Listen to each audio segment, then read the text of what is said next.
Unlike breast or cervical cancer, there is no effective screening test for ovarian cancer, and often it is caught only when it's at an advanced stage. So volunteers from the Colorado Ovarian Cancer Alliance are here with us this morning answering your questions.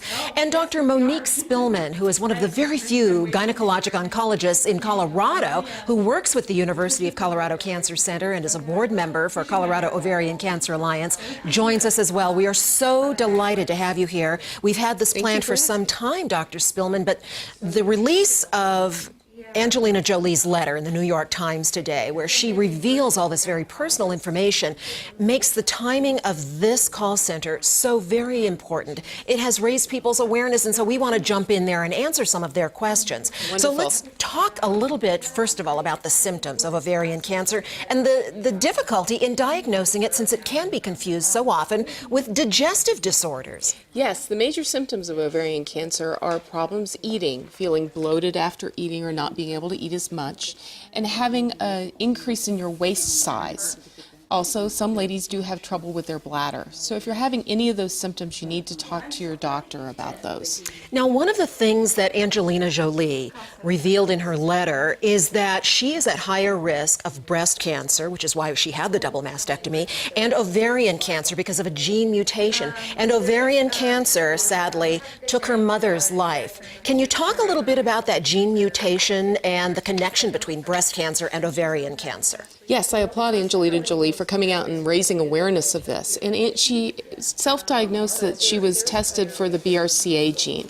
And BRCA genes are breast cancer and ovarian cancer genes. So those two go hand in hand. Women are at risk of both breast and ovarian cancers, and those run in families. And it can run from either the mother's side or the father's side. So women who have families who have very early breast cancers in the early 30s or 40s, or have any cases of ovarian cancer, really need to talk to their physicians or their providers about their genetic risk. And when you go to talk to your doctor, go armed with your family's history. Yes. Now, the testing is so important. It's life-saving, but it's not cheap.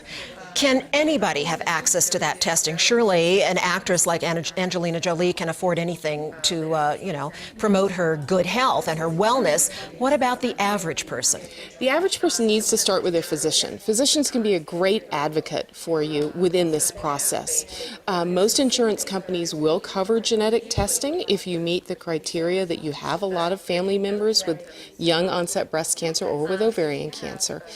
For uninsured women, there are some advocacy programs that may be able to get access. And so talk to your doctor, and if your doctor is reluctant, motivate your doctor, push your doctor to look into it further for you. And the Colorado Ovarian Cancer Alliance has lots of good information on their website. Oh, I'm so glad to hear that. All right, now, a genetic counselor may be of assistance as well. How can you access a genetic counselor? Genetic counselors are amazing people. They know the ins and outs of all of these gene tests and what your risk of actually testing positive is for it, and they can explain the results once they're done.